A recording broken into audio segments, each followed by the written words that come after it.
جسے کہنا چاہیے نا کوئی اس میں مالی بوجھ نہیں ہوگا کہ آپ نے جا کے کوئی نئی چیز ایڈ نہیں کرنی کوئی آپ نے کوئی جو یوزلی ہمارا کانسیپٹ ہے کہ ہم جا کے وہاں اس کے اندر بھی فارمولا ایڈ کر دیتے ہیں کہ ہم کہتے ہیں کہ باہر سے دودھ لے کے آئیں، وہ نہیں، یا شیلف چیزیں ایڈ کریں، پانی گھول کے جو بیبی فوڈز آپ بنا سکتے ہیں، تو وہ بلکہ اکنامک ڈرین ہے. یعنی یہ کوئی اکنامک برڈن نہیں کہ آپ کے گھر میں جو چیزیں آ رہی ہیں اس کو بچے کے لیے اپروپریٹ کریں. تیسری چیز جس میں ہم ایمفیسائز کرتے ہیں ویکسینیشن، کیونکہ ویکسینیشن جو حفاظتی ٹیکے ہیں جو میں نے آپ کو کہا وہ بچوں کو بیماریوں سے بچاتی ہیں. سو بیماریاں ایک ڈرین ہوتی ہیں، اس کو کم کریں آپ. سو یہ 3 چیزیں جو ہے نا جو بار بار آپ ہائی لائٹ کر رہی ہیں، جو کیچ ہے وہ یہ ہے کہ بچہ جتنا کم ڈائریا جتنا کم شکار ہوگا اتنا کم اس کے چانسز ہوں گے کیٹابولک ڈرین، یعنی اس پہ اس کی باڈی پہ وہ جو ہے کیا کہنا چاہیے جو اس کی باڈی پہ ایک ڈرین آنا ہے وہ نہیں آئے گا. اس کو بچا کے اس کو رکھیں ایز فار ایز پاسبل، اور جو ایڈ کرتا ہے اسٹنٹنگ میں. جی بالکل. اور جو چوتھی چیز بہت ضروری ہے وہ مدرس کو آپ نے ہائیجین کا بتانا ہوتا ہے. ہاتھ دھوئیں، جو بچے کا فیڈ پریپیئر، میرے پاس جو بہت ایفلوئنٹ مدرس بھی آتی ہیں، میں کہتی ہوں بھائی آپ جو مرضی کام ملازمین سے کروا لیں لیکن خدا کے لیے اس کا کھانا خود پریپیئر کریں. صحیح ہے، تاکہ وہ ہائیجینکلی اپروپریٹ ہو. کیونکہ یہ بھی بہت امپورٹنٹ ہے ڈاکٹر صاحبہ کہ بچے کی امیونٹی وہ تو نہیں ہو سکتی جو میری آپ کی ہے، اور جب وہ اس کم امیونٹی کے ساتھ ایکسپوز ہوگا ان پیتھوجنز کو تو اس کے لیے تو پرابلم زیادہ بڑھیں گے. آخر پہ ڈاکٹر صاحبہ یہ بتائیے گا کہ جو ہمارے پاس یہ اسٹنٹڈ گروتھ کے ہم نے دیکھا ڈیٹا اتنا زیادہ ہے، اس کو ایک تو ہم نے ڈسکشن کر لی کہ ہم لوگوں کو بتاتے ہیں اپنے لیول پہ، کم نہ ہونے کی ریزن ہے کہ پانی ہمارا صاف نہیں ہے، یہ تو سمجھ میں آتی ہے. آپ ایز ڈاکٹر کیا ایڈوائز کریں گی ہماری آڈینس کو کہ کیا ایسے سٹیپس لیں جس کی وجہ سے کہ ان کا بچہ سٹنٹڈ گروتھ کا شکار نہ ہو، اور ان کیس اگر ہو تو اس کے اندر کیا سٹیپس لینے چاہیے؟ Over to you. دیکھیں، سب سے پہلی بات تو یہ ہے کہ جو پیرنٹس کو، جو آپ نے ینگ پیرنٹس کی بات کی تھی، ان کو یہ بارآور کرانے کی ضرورت ہوتی ہے کہ ایک بچہ جو دنیا میں آ گیا ہے، ہی از یور رسپانسبلٹی. میں ہمیشہ کہتی ہوں بچہ پیدا ہونا زیادہ آسان کام ہے، اس کو اپروپریٹلی پالنا، اس کی تربیت کرنا اور اس کی غذائی ضروریات کا خیال رکھنا یہ ایک زیادہ چیلنجنگ کام ہے. تو ایک تو آپ رسپانسبل ہیں. مائیں میرے پاس آتی ہیں بچے کا وزن نہیں بڑھ رہا، اور میں ہمیشہ ان کو کہتی ہوں اس کے بچے کے وزن کو بڑھانا آپ کی رسپانسبلٹی ہے. میں آپ کو گائیڈ لائن ضرور دے سکتی ہوں، میں آپ کو بتا ضرور سکتی ہوں آپ نے کیا کرنا ہے، لیکن کرنا بہرحال آپ نے، کسی ڈاکٹر یا نرس نے گھر جا کے آپ کے بچے کو فیڈ نہیں کرانا. تو ایک تو یہ ہے کہ پریونٹ کریں، پریونشن اس کی بہت ضروری ہے. اور آپ اپنے جو بھی ہیلتھ کیئر ورکر ہے اپروپریٹ، آپ کو کسی سٹیج پہ لگے کہ آپ کے بچے کی گروتھ افیکٹڈ ہو رہی ہے، آپ ضرور اپنے ہیلتھ کیئر ورکر کو، آپ کا چاہے ڈاکٹر ہو، آپ کا لوکل جنرل پریکٹیشنر ہو، اس کو ضرور آن بورڈ لیں.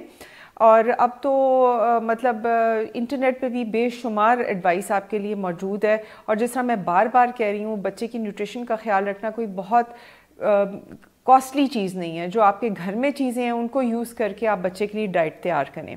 دوسری پریونشن کی بات جو آپ نے بھی کی، اپنی ماؤں کا خیال رکھیں. خدا کے لیے جو ہماری لڑکیاں اور مائیں ہیں ان کی غذائی ضروریات کا خیال رکھیں.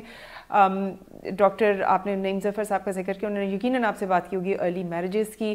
ایک لڑکی جب تک پوری طرح سے میچور نہیں ہو جاتی، ہماری جو ٹینڈنسی ہے ارلی میرجز کی، یہ فیوچر جنریشنز پہ امپیکٹ کر رہی ہے. اس کو خدا کے لیے سمجھیں اس کو، اور ایز فار ایز پاسبل اس سے بچیں. دوسرا جو سوال تھا، اگر ایک بچہ بالفرض سٹنٹڈ ہو رہا ہے تو اس میں آپ نے کیا کرنا ہے؟ اس میں جتنی ارلی آپ نیوٹریشنل انٹرونشن کریں گے، کیونکہ یہ اس طرح سے بیماری نہیں ہے جس کا دوائیاں دے کے علاج کیا جا سکے. اس کا علاج بہرحال اچھی غذا سے ہی ہونا ہے. جس بھی سٹیج پہ آپ کے پاس ایک سٹنٹڈ بچہ ہے، آپ نے اس کی مدر کو آن بورڈ لے کے، اس کو کانفیڈنس میں لے کے اس کو ایک ڈائٹری پروگرام دینا ہے. ایک ایسا ڈائٹری پروگرام جو وہ آسانی سے فالو کر سکے. مثال کے طور پہ میں ایک ایوریج مدر کو یہ نہیں کہہ سکتی کہ آپ ہائنز کا پریپیئرڈ ریڈی میڈ ڈائٹ یا کوئی بہت ایکسپینسو سپلیمنٹ لے کے آئیں. سو جہاں پہ اس کو ایڈوائز کرنے کی ضرورت ہے، آپ نے اس کو ایک ایسا ڈویبل پروگرام دینا ہے. یہ میری ہیلتھ کیئر ورکر سے اپیل ہے جس کو وہ فالو کر سکے. کیونکہ اگر آپ ایک ایسا پروگرام دیں گے جس کو فالو نہیں کر سکے گی تو اس کا کوئی امپیکٹ یا اس کو کوئی فائدہ نہیں ہوگا. اور ماؤں سے میری اپیل ہے، والدین سے، خدا را حفاظتی ٹیکے ضرور لگوائیں. اور کامن سینس ہائیجین کا خیال رکھیں. اب میری جو زمین زیر زمین جو پانی کی سپلائی اور پائپس ہیں ان کو تو میں کچھ نہیں کر سکتی, لیکن کم از کم جو میرے گھر پانی آ رہا ہے نل سے اس کو میں ابال تو سکتی ہوں. بہت سے جراثیم آپ کے اس سمپل ایکٹ سے, یعنی آپ نے جو آپ نے گھروں میں پانی خود پینا ہے یا اپنے بچوں کو دینا ہے اس کو 15-20 منٹ کے لیے ابال کے ٹھنڈا کر کے دیں.